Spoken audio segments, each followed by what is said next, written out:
Bom dia a todos. Que Jesus, nosso companheiro amigo, que nos reúne nesta manhã tão abençoada, tão gratificante, possa nos envolver em equilíbrio e satisfação no início de semana cheio de bênçãos e tranquilidade. No ano de 1957, foi editado um livro que se chama A Tragédia de Santa Maria. Alguns aqui já devem conhecer essa literatura. Escrito por Dr. Bezerra de Menezes, psicografado por Dona Ivone do Amaral Pereira, que conta uma história muito interessante, real, de uma jovem de início, chamada Pamela, que reencarna por volta de 1921, 1922, e que é assistida por Dr. Bezerra de Menezes. Essa jovem nasce em uma família de classe social que passa por dificuldades de ordem profissional, difícil, trabalhando para lidar com as dificuldades do dia a dia, para a sua sustentação, se estabelecendo no mundo, num determinado momento, sozinha, já sem os familiares. E essa jovem luta, então, contra as adversidades da vida naquela época. Mas é uma jovem que tem dois privilégios na vida. O primeiro é ser assistida por Dr. Adolfo Bezerra de Menezes, que é o seu padrinho espiritual. E o segundo privilégio é que ela se torna, no decorrer de sua vida, espírita. Ela conhece a doutrina espírita, a estuda com profundidade, o que lhe dá alento para a superação das dificuldades. Posto que, quando completa seus 20 anos de idade, ela se dirige à cidade do Rio de Janeiro, onde permanece por alguns anos, para trabalhar, para desenvolver as suas atividades. Porque essa jovem singular, ela tem um quesito interessante. Ela foi congratulada com uma herança que seria por ela recebida aos 25 anos de idade, pelo seu tio bisavô, o comendador Sequeira de Barbedo, que por algum motivo do passado legou a Pamela esta fortuna, esta fazenda de Santa Maria, que somente ao completar os 25 anos de idade, e até então ela passou por muitas dificuldades de ordem material, mas superando-as com muita atividade, com muito trabalho, com a frequência na casa espírita, com o conhecimento espírita que lhe deu a força para naquele momento, no ano de 1945, 47, quando ela realmente toma posse dessa fortuna, ela poder lidar com uma vida totalmente diferente daquela que ela estava tendo até então. Quando, então, ela completa os 25 anos de idade, o seu tutor a conduz, então, à fazenda, da qual ela iria tomar posse, a partir de quando ela seria proprietária. Vem recebê-la duas pessoas, um negro, de 70 anos de idade, Antônio Miguel, que nasceu naquela fazenda, e um senhor, administrador também da fazenda, cada qual na sua condução. O administrador lhe traz um carro, último modelo, aquela época, e o escravo, o ex-escravo, Antônio Miguel, lhe traz a carroça, que pertencia à fazenda há muitos anos, e já há alguns anos não era utilizada, mas que foi adredemente preparada para conduzir Pamela para a fazenda. E os dois, então, disputam da jovem qual era a condução que ela preferiria para ir até lá. E ela prefere a carroça, puxada por cavalos, que a levam então de volta à fazenda e que traz ao rosto do ex-escravo um sorriso, uma alegria. Ele que diz a ela: sinhazinha, bem-vinda de retorno à fazenda. E essa jovem, então, conhecendo um rapaz suíço que naquela época havia se formado em agronomia, o traz da Suíça para cuidar daquela fazenda que há muito estava abandonada. Casam-se, né? E ali então transformam aquela fazenda antiga, que há muito tempo não era cultivada, que estava precisando de todo um trabalho de reparo, transformam aquilo ali realmente num oásis para as pessoas viverem. Uma história razoavelmente de dias, não muito atuais, mas atual, de uma jovem que herdou esta fazenda e os afazeres ali, e que tratou aquilo tudo com um carinho muito grande, desenvolveu naquela fazenda um trabalho realmente primoroso. Mas quem é esta jovem, Pamela? Quem é esse seu tio bisavô que legou a ela toda a sua fortuna antes de desencarnar? O porquê disso? Qual é o objetivo? E Dr. Bezerra nos conta que esta jovem, Pamela, reencarnada no ano de 1921, 1922, foi e continuava sendo a sua filhada querida. Porque, na realidade, aquela fazenda tinha vivido uma tragédia. Daí o título, a tragédia de Santa Maria. Esta mesma jovem que retorna nessa década de 20, viveu na fazenda, tendo nascido no ano de 1863. E era filha deste comendador, Sequeira de Barbedo, que legou a ela, numa posterior reencarnação na sua descendência, esta fazenda que na realidade já lhe pertencia. Em 1863, quando ela nasce, sob o nome de Esmeralda. Esmeralda, filha do comendador, nasceu de uma união feliz, de um amor sublime entre o comendador e sua esposa, mas o destino, o preparo do mundo espiritual, as necessidades espirituais, não quis que esta mãe tivesse contato com esta filha, com Esmeralda. E no parto, quando Esmeralda nasce, em 1863, a mãe desencarna.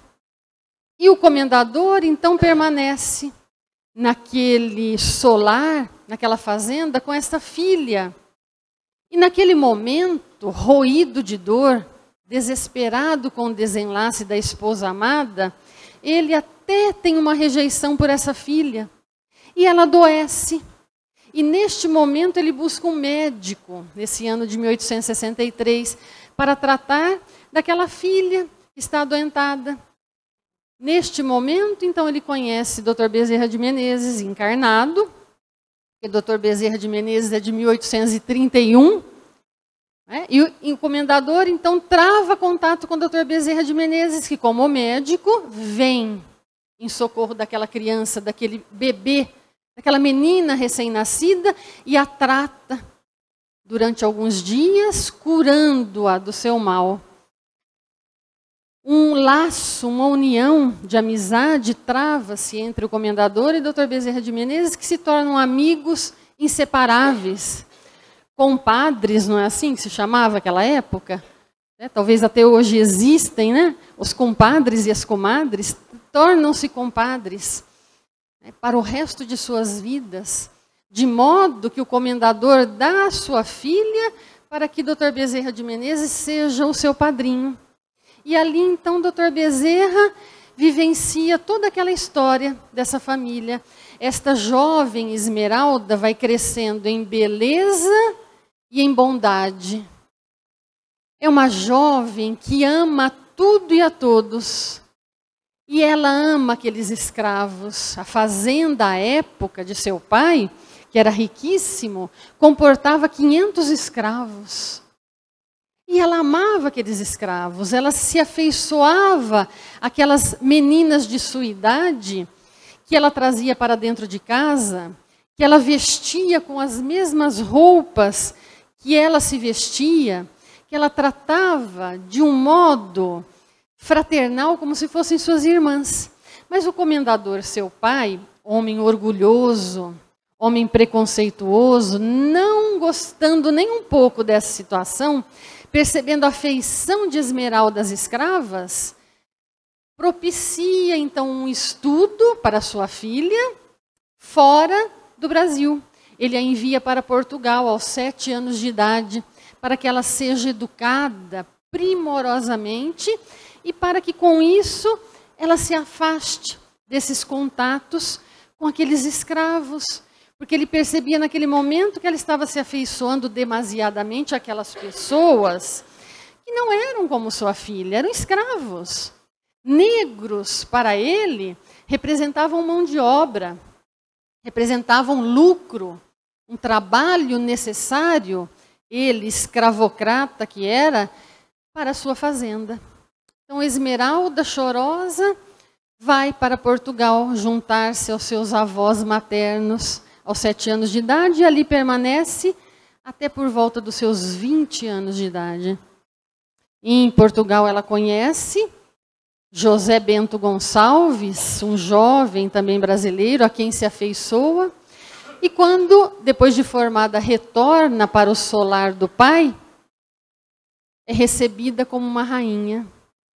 Neste momento do retorno, aos 20 anos de idade, o pai, que julgava jamais unir-se a outra mulher, porque amava imensamente aquela que perdeu, em uma de suas viagens ele se une a uma mulher, uma pernambucana, chamada Severina, que o envolve de tal maneira que por ele é trazida ao solar e ali vive com ele de uma forma ilícita para a época, porque ele não se casa com ela. Ela traz sua filha, Ana Maria, ele também não registra no seu nome essa filha, o que traz uma dor moral, uma dor muito grande para essa mulher, que ali vive com ele durante anos ilicitamente. Quando Esmeralda retorna, todo um ciúme, todo um desespero toma conta dessa mulher, que gostaria também de ter parte nesta fortuna, pois ela cuidava daquele solar, ela vivia numa união com aquele homem que não queria, de forma alguma, registrar a sua filha como filha dele. Dar uma herança para aquela sua filha que nada tinha. E a Esmeralda, sua filha, que chegava de Portugal, ele dava tudo. Ele tratava como rainha. Ela era rainha daquele solar. Então, da maneira como o orgulho e o egoísmo do comendador crescia, a rebeldia, tristeza, o rancor daquela mulher também crescia, vivenciando então aquele grupo no solar, todo esse sentimento, muitas vezes alheio a Esmeralda, que era um espírito primoroso, que voltava ao solar, abraçando aqueles negros como se fossem seus irmãos, amando aqueles negros como se fossem irmãos do coração, não eram escravos para ela. Casa-se, então, Esmeralda com Bento Gonçalves, um abolicionista fervoroso como Esmeralda, que lutava fervorosamente para que esses escravos deixassem de ser escravos, fossem tratados como pessoas, como seres humanos que eram. Esmeralda, neste momento, já tinha um certo contato com a doutrina dos espíritos, que ela havia conhecido e que ela trazia desde Portugal, aquele entendimento, um conhecimento de vidas passadas, julgando que as pessoas deveriam ser fraternas, ser irmãs. Todos éramos filhos do mesmo pai, dizia Esmeralda. Mas era uma filha primorosa, era uma filha amorosa, que respeitava e amava o seu pai. E no ano de 1886 ela se casa, desculpa, em 1884 ela se casa então com Bentinho.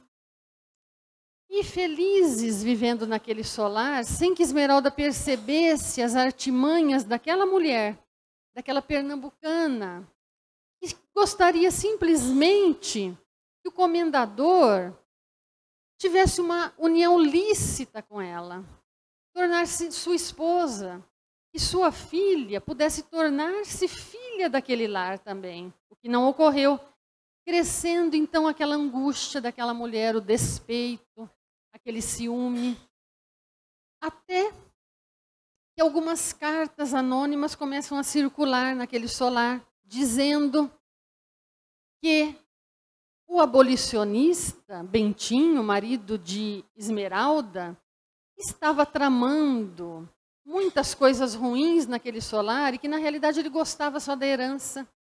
E essas cartas anônimas foram contaminando a mente do comendador, que começou a julgar que Bentinho não amava de fato a sua filha, que alguma coisa poderia estar errada. Mas ele percebia um relacionamento tranquilo entre a sua filha e o marido. E naquele momento Esmeralda, alguns meses após o casamento, já estava grávida, já aguardava o seu primeiro filho. De modo que, como era um solar imenso, construído de forma que os quartos e os cômodos se intercalavam, como aqueles castelos antigos da Europa, em que a pessoa entrava num determinado aposento por outro, as pessoas ali então ouviam as conversas, os escravos sabiam de muitas coisas, pois tinham o hábito de ouvir. E esta mulher que ali morava, esta pernambucana, também tinha esse hábito de ouvir as conversas nos cômodos do solar. Estas cartas anônimas circulando, as escravas afeiçoadas a Esmeralda descobriram de onde provinham. Eram cartas escritas pela pernambucana, que estava armando uma situação de ódio, de despeito, e contaram a sinhazinha, contaram a ela, e ela custava acreditar nisso. Diziam que ela estava fomentando essa discórdia no solar.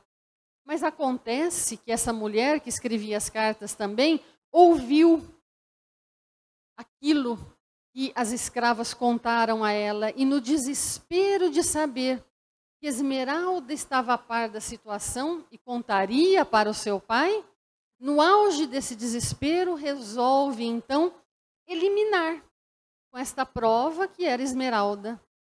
Na angústia suprema, então Severina, a pernambucana, adentra-se por estes cômodos escusos do solar numa manhã, vai até os aposentos de Esmeralda e com uma toalha consegue enforcá-la. E Esmeralda, então, vem a falecer, morre asfixiada. Ela consegue se evadir através desses cômodos escusos, de modo que ela, tratando bem a todos e aparentemente sendo uma pessoa cordial, ela não é alvo de suspeita da morte de Esmeralda. Mas o seu marido Bentinho, sim, ele é o alvo, porque fomentaram a ideia de que ele tinha interesse na herança. Ele é aprisionado, permanece por 1 ano no calabouço, sem conseguir sair, pois o comendador era um homem de muitos poderes e o deixou ali sem oportunidade de se evadir. De tudo tentou o Bentinho, que era um advogado. Tinha contatos, tinha amigos, mas naquele momento os amigos não existiam mais. Ele se vê sozinho, nesse ano ele tenta provar a sua inocência e ao final disso, enlouquecendo de tanta dor, ele acaba desencarnando também. Isso, diz Dr. Bezerra de Menezes, 6 meses antes de maio de 1888, quando é promulgada a Lei Áurea. Ele não tem a oportunidade de ver aquilo porque tanto sonhou, Bentinho, que seria o início da libertação dos escravos. ele também desencarna. E o comendador, então, continua o seu sofrimento, a sua angústia. E nesse meio tempo, ele tem um contato muito grande com o Dr. Bezerra de Menezes, que é o seu compadre. O Dr. Bezerra de Menezes tenta conversar, tenta dissuadi-lo desse rancor, desse sofrimento que toma conta do seu compadre, mas não logra êxito. Ele não consegue dissuadir aquele homem sofrido, aquele escravocrata, totalmente voltado para as coisas materiais naquele momento, de que a vingança não é o melhor caminho, de que são suspeitas, inverídicas, de que a realidade não é sabida por todos. Então, os anos se passam. E Dr. Bezerra, nós sabemos que no ano de 1875, antes da morte de Esmeralda, porque Esmeralda morre em 1886, ele recebe das mãos de alguém o Livro dos Espíritos. Em 1875, ele lê o Livro dos Espíritos e ali ele encontra um ideal que era o seu ideal. Era aquilo que ele julgava existir. Vem de encontro ao seu pensamento. E ele passa a estudar, então, a obra de Kardec durante muitos anos, até que, neste mesmo ano de 1886, que é quando Esmeralda é assassinada, ele traz a público, né? Ele traz a público esse pensamento espírita. Ele declara a público, o Dr. Bezerra de Menezes, que ele é espírita. E ali, então, ele se doa, ele trabalha em prol da doutrina espírita, ele divulga. Ele é aquilo que, em grande parte, nós conhecemos. E ele conta, então, que com a morte de Esmeralda em 1886, que é o ano que ele declara a sua adesão à doutrina espírita, ele, então, trabalha na federação com afinco. E ele diz que naqueles momentos, naquela época, a comunicação dos espíritos, a materialização, inclusive, dos espíritos, era algo comum. Acontecia com uma frequência porque os adeptos da doutrina estavam voltados para o conhecimento, estavam voltados para o estudo.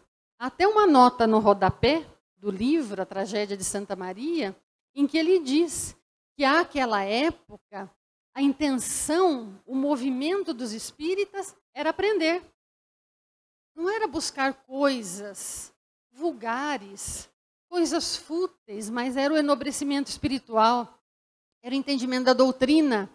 Então, a manifestação dos espíritos, as materializações, inclusive, aconteciam com muita frequência.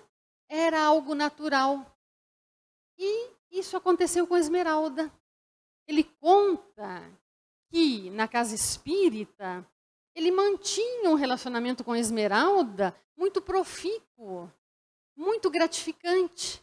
E no ano de 1892, então, 6 anos após o desenlace de Esmeralda, ele resolve contar ao seu pai, o comendador Sequeira de Barbedo, que a sua filha não morreu, que a sua filha estava viva, que Esmeralda continuava no mundo espiritual, mais vibrante do que nunca, trabalhando, desenvolvendo aquela bondade que já era inata, que ela já havia conquistado quando encarnada como sua filha.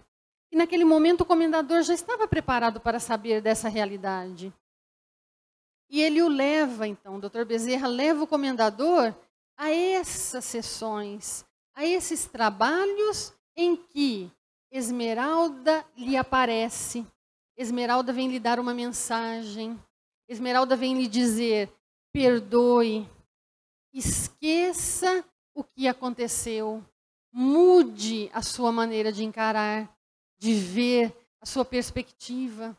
E o comendador, então, tendo contato com a filha, percebendo que era ela realmente tocando a sua mão materializada, sentindo a mão da filha na sua mão, começa todo um processo de retorno àquilo que ele pensava, aquilo que ele achava, aquilo que ele acreditava. Ele começa a se modificar. Ele vai se tornando um outro homem. Aquele homem orgulhoso, aquele homem egoísta, aquele escravocrata, vem ali tomar do ensinamento da filha desencarnada aquilo que, quando ela estava encarnada, ela não conseguiu passar para aquele pai.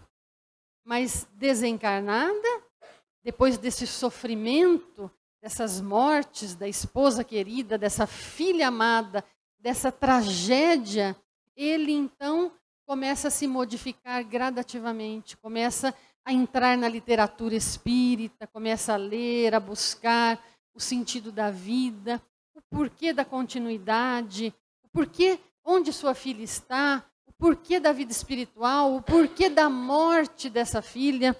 E Dr. Bezerra, numa página belíssima, diz assim: tive a grata satisfação de contemplar verdadeiro renascimento de valores morais e espirituais no ser do antigo escravocrata. Raramente um outro adepto da doutrina, codificada pelo eminente Allan Kardec, terá feito tantas renúncias tão completas e compreendido em tão pequeno espaço de tempo, e tão amorosa e fraternalmente a magnificência da instrução dos espíritos, catalogadas habilmente no livro dos espiritistas, que é o livro dos espíritos. Raramente uma pessoa faz uma virada, né, de perspectiva, de vida, né, sobretudo quando a gente entende através do livro dos espíritos, quando os espíritos dizem que o orgulho e o egoísmo são os dois grandes males arraigados no nosso íntimo, no nosso coração, e arrancar isso do ser é algo que demora muitas encarnações, né, que se alonga. E o comendador, num espaço de tempo tão curto, conseguiu isso. Tornou-se um outro homem.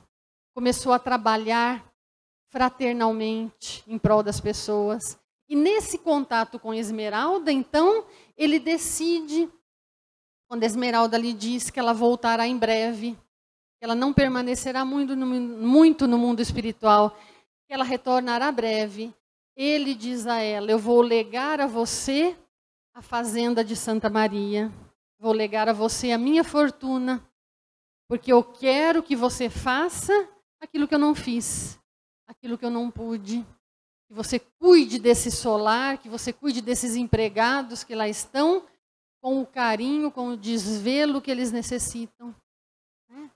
Então, Esmeralda, que nasceu em 1863 e desencarnou em 1886, assassinada, volta no ano de 1921, 1922, como sobrinha bisneta desse que foi o seu pai. Porque quando nós assistimos a um filme, quando nós lemos uma novela, a história muitas vezes termina de modo feliz, de modo infeliz. A novela de Esmeralda, no primeiro momento, no século XIX, termina de uma maneira infeliz, porque ela é assassinada. Termina com sofrimento, com dor, mas a dor que vai trazer o restabelecimento espiritual. E aí, a novela não tem fim. A novela não se acaba. Porque a novela espírita, se é assim que podemos dizer, novela, que vem contar a realidade espiritual, não termina. Vem dizer que aquele sofrimento teve um objetivo. Objetivou o crescimento, o burilamento, a busca de algo. Objetivou dizer que quando nós passamos por dificuldades, sejam elas de ordem material, sejam elas de ordem espiritual, há um motivo. Alguma coisa ocorreu que a lei divina sabe, e nós não sabemos na maior parte das vezes, mas que objetiva o nosso crescimento espiritual, que objetiva refletir alguma coisa aí, e precisa de uma busca maior. Então, Esmeralda, que já era um espírito primoroso, renasce. Vem num corpo que se chama Pâmela, readquire essa fortuna que era dela, trabalha aquela fazenda que naquele momento estava abandonada, reencontra o negro, Antônio Miguel, com 70 anos de idade, vivenciou lá atrás o assassinato de Esmeralda, porque ele viu no quarto, quando ela foi asfixiada. Ele foi o único que vivenciou e sabia. Né? E ele está ali ainda vivo para presenciar o retorno de Esmeralda. Daí ele levar a carroça naquele momento da recepção de Pâmela e no seu íntimo ter a certeza que ela escolheria aquela carroça, porque era sua sinhazinha que voltava na sua simplicidade, na sua vontade de ajudar, na sua fraternidade, para retomar e readquirir aquele bem e fazer dele um bem maior, e foi o que ela fez. Porque ela nunca se contaminou pela fortuna. Aquilo não fazia parte de sua vida interna, era algo externo com o qual ela trabalharia para o bem de todos. Essa belíssima história que traz o Dr. Bezerra e que ele vivenciou como padrinho de Esmeralda, né? Como um espírito protetor de Pâmela, né? Porque ao ler o livro nós percebemos que ele, como um espírito protetor, ele conduz de alguma maneira essa jovem que já retinha no seu íntimo os bens espirituais, mas ele a conduz, sem violar as leis divinas, para a consecução de sua tarefa. A doutrina espírita nos traz isso, este ensinamento. O ensinamento de que nós estamos aqui, voltamos diversas vezes para recolher ensinamentos e arquivar nesse arcabouço espiritual de coisas espirituais que nos transmitem o crescimento espiritual. O Livro dos Espíritos, ao qual remete o Dr. Bezerra nessa passagem, quando ele fala do seu compadre, o comendador, que começou a ler o Livro dos Espíritos e se transformou, se tornou outro homem, nos remete à passagem de Joana de Ângeles, quando ela diz: quem conhece Jesus nunca mais é o mesmo. Quando Jesus entra nos corações, nós nos tornamos outras pessoas, modificamos, de modo que as pessoas que nos veem e que nos conhecem mais profundamente, muitas vezes dizem assim: nossa, você mudou, você não é mais a mesma pessoa, o que aconteceu? E é tão gratificante ouvir isso, né? Eu espero um dia ouvir isso. Eu estou na contemplação dessa escuta, de um dia ouvir isso, porque eu ainda ouço outra coisa. Né? Eu ainda chego no meu lar e eu ainda ouço assim: nossa, você é espírita, né? Você é espírita, né? Mas eu almejo ser uma esmeralda um dia. Ouvir de alguém: nossa, como você se modificou, que beleza. E aí a doutrina espírita vem mostrar isso. 3 tópicos entre diversos do livro, que nós encontramos no Livro dos Espíritos, nos falam disso. O capítulo 7, para quem quiser anotar e ler, do Livro dos Espíritos, que se chama Retorno à Vida Espiritual, na questão 332, contempla essa volta. O espírito pode abreviar, né? O espírito pode retardar a sua volta, o espírito pode voltar mais rapidamente, ou pode demorar mais para voltar, pode decidir? Pode. Os espíritos respondem: pode sim. E nós percebemos no caso de Esmeralda que ela abrevia, ela volta rapidamente. Mas nós temos um caso na literatura espírita que é muito curioso, interessante demais, que é no livro Memórias de um Suicida. Quando Camilo, lá para o final do livro, diz que todos aqueles companheiros que ele havia encontrado no Vale do Suicida já haviam voltado, já haviam reencarnado, já tinham tido a coragem de tomar um novo corpo para restabelecer, para começar a aprender. E ele ali estava sozinho, sem coragem de voltar, sabendo da necessidade, mas ele não tinha coragem ainda de solicitar uma encarnação. E ele conta no livro, muito interessantemente, que os espíritos amigos passavam por ele não diziam nada, mas ele, no seu íntimo, sabia que já deveria ter solicitado um retorno. Então ele tem a impressão que os espíritos passam por ele, como quem diz assim, nossa, mas você ainda está aqui? Mas você ainda não voltou? E ele já sentia a necessidade da volta, mas ele abreviava isso, até que ele resolveu solicitar a encarnação e voltou. Então podemos, na questão 332, os espíritos dizem isso. Temos essa possibilidade de abreviar ou retardar. No capítulo 8 do Livro dos Espíritos, que fala da emancipação da alma, e nós percebemos isso muito grandemente neste livro, A Tragédia de Santa Maria, porque Pamela emancipa-se, encontra no mundo espiritual os amigos, tem contato com esses protetores amigos que todos nós temos.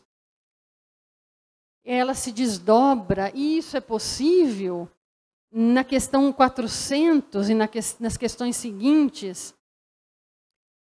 O Allan Kardec pergunta a respeito da emancipação, pergunta se nós permanecemos voluntariamente no corpo, queremos no sono permanecer no corpo, e os espíritos dizem, é como perguntar se o prisioneiro está satisfeito sob as chaves, se ele quer permanecer preso.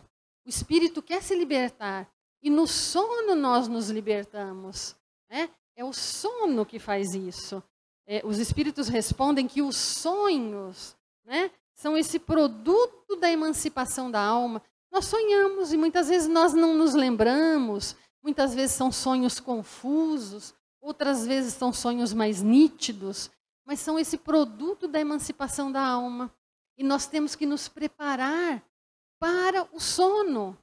Daí os espíritos dizerem sempre para orarmos, estarmos em constante oração, sobretudo quando vamos nos desligar, para encontrarmos amigos, para encontrarmos espíritos protetores, para encontrarmos aqueles que vão nos aconselhar, que vão nos direcionar. E aí nós trazemos, de acordo com a nossa capacidade de recepção, para o corpo físico.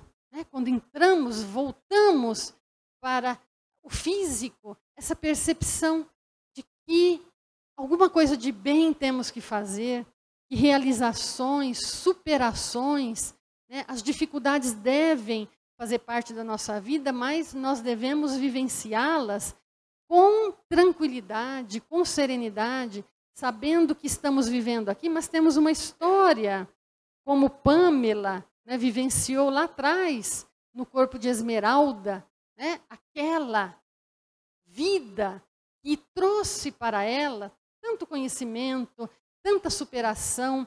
Ela soube perdoar o algoz, ela soube se dirigir àqueles que a amavam e dizer, perdoa, como os espíritos amigos dizem para nós. E pequenas coisas no nosso dia a dia, muitas vezes nós não sabemos perdoar. Nós nos indispomos com criaturas que fazem parte do nosso convívio doméstico. Aqueles que estão ali, mais próximos a nós. Muitas vezes nos indispomos porque não aceitamos um conselho, uma represália, não aceitamos de um pai, de uma mãe, de um irmão, de um amigo, uma palavra mais sincera, porque aquele que quer o nosso bem, ele é sincero, ele fala aquilo que nós precisamos ouvir, e muitas vezes que não queremos, e nós nos indispomos com essas pessoas e tornamos-nos inimigos delas. E a felicidade, a alegria, o convívio acaba. E Esmeralda veio dizer ao pai, perdoa aquela pessoa que não soube entender, que não soube realizar, que não soube transformar. Então, no sono, muitas vezes, quando a gente se liberta e a gente julga que sonhou, os espíritos vêm nos dizer isso, que Esmeralda dizia ao seu pai. Perdoa, supera, esquece, que isso não é o mais importante. E, enfim, no capítulo 9 do Livro dos Espíritos, que se chama Intervenção dos Espíritos, Allan Kardec pergunta por que essa intervenção é oculta. Porque a jovem Pamela ficou 25 anos ali, sofrendo, passando por dificuldades, sem os familiares, né, com uma fortuna a ser assumida aos 25, e ali sofrendo dificuldades de toda ordem, humilhações. Por quê?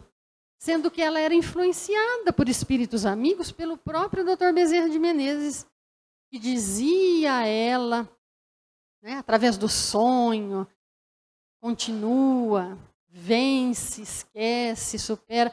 Por que não é mais ostensiva essa ajuda? Por que a gente não ouve o nosso anjo da guarda, o espírito amigo, falar?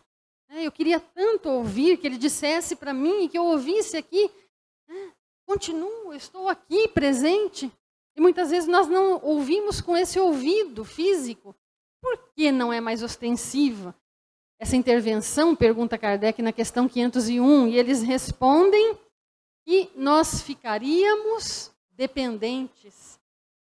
Ficaríamos dependentes dessa ajuda dos espíritos. Para eu fazer alguma coisa, eu ficaria esperando eles virem dizer alguma coisa. E nós temos que ser independentes. Eles dão aquele empurrãozinho, eles ajudam, mas depende de nós realmente realizar aquilo que é nosso. A influência nos acontecimentos da vida é direta. Allan Kardec pergunta se os espíritos influenciam diretamente.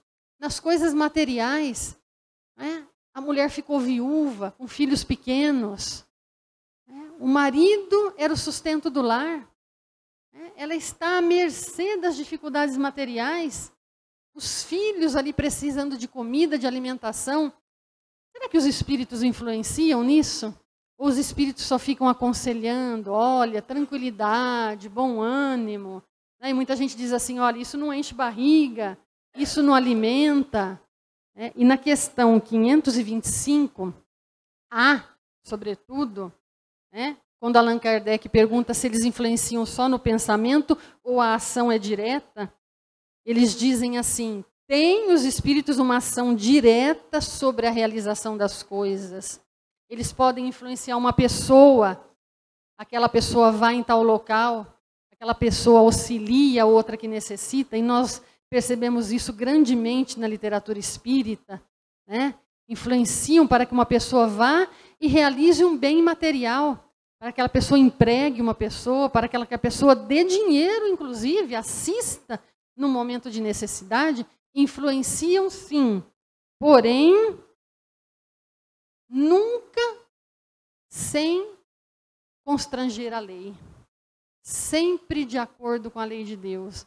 Dr. Bezerra, neste livro, diz que ele influenciava a sua pupila, né, a sua afilhada, sempre direcionando, auxiliando, primeiro porque ela tinha merecimento, segundo porque ele não agia fora das leis divinas. A lei permitia e, posto que a lei permitia, ele auxiliava. Posto que ela estava afeita a esse auxílio, ela recebia com carinho, com felicidade, ciente da sua condição de espírito necessitado, que precisava aprender, visando unicamente ao aprendizado e à superação das dificuldades. Então, que a doutrina possa nos trazer isso. Nós todos, que passamos por dificuldades, uns mais, outros menos, dores muitas vezes terríveis, difíceis, aquilo que nós julgamos perda de entes queridos, pessoas que perdem, digamos assim, os seus entes queridos, que retornam ao além e que sofrem tanto quanto o comendador sofreu pela morte de sua filha, que sentem aquela saudade intensa, extrema, do filho querido, do cônjuge, da mãe, do pai, do irmão, do amigo amado e abençoado.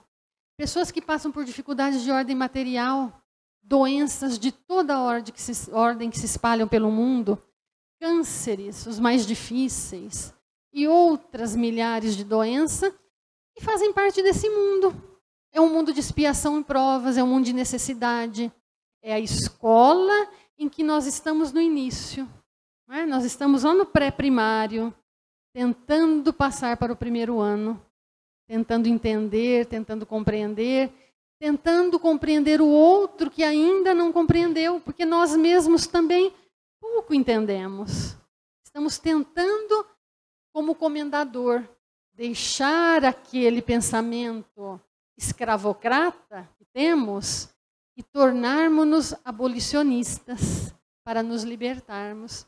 Então, que Jesus nos ajude a estudar, a ler, a buscar essas questões do Livro dos Espíritos, que são belíssimas, que são de uma lucidez, de um entendimento tão fantástico, para nos dar, mesmo nessa dor, no sofrimento, a alegria de viver, a vontade de superar, a vontade de amar, mesmo não sendo amado. Que Ele nos abençoe e que nos proteja com a sua paz.